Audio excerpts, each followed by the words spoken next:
Spooky Games Day 16 with Splatterhouse. Today we're going to compare the arcade versus the home version on the TurboGrafx-16. First off, the title screens look really similar. They did a good job on the home version. This is the arcade intro sequence. Pay attention to the differences between this and the home version.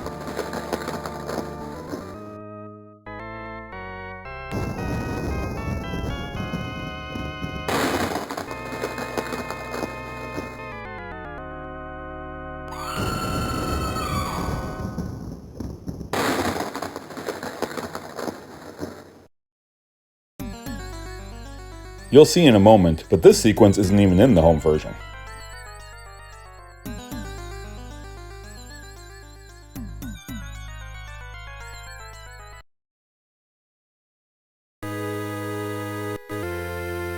If you never saw the arcade version, there's nothing wrong with this intro, but you'll notice it's missing most of the intro animations. It also doesn't have the scene where you get the mask.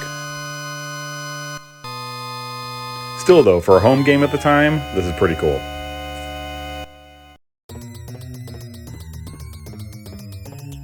Okay, probably not surprising that the arcade has better graphics than the home version. Pay attention to a few things though, like the detail in the background, the weapon he picks up, the animation of the enemies. Now you can see here in the home version, a lot of the detail in the background is lost. There's not like blood all over the floor. Your first weapon is the 2x4, not the cleaver. And as a result, you don't even have the option for the enemies to be split in half like they are in the arcade version.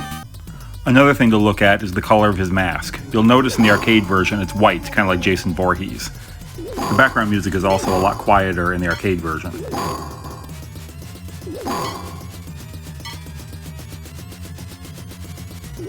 While the arcade version looks and sounds great, don't ask me why a cleaver hitting enemies sounds almost like you're hitting them with a baseball bat. Okay, now he's got the 2x4 and you can see the enemies splattering on the back wall as you hit them. Similar to the Genesis version, but more detail, of course. Now here, notice how his mask is red and not white. It's thought that this was to avoid comparisons to Jason Voorhees and probably, licensing issues and such.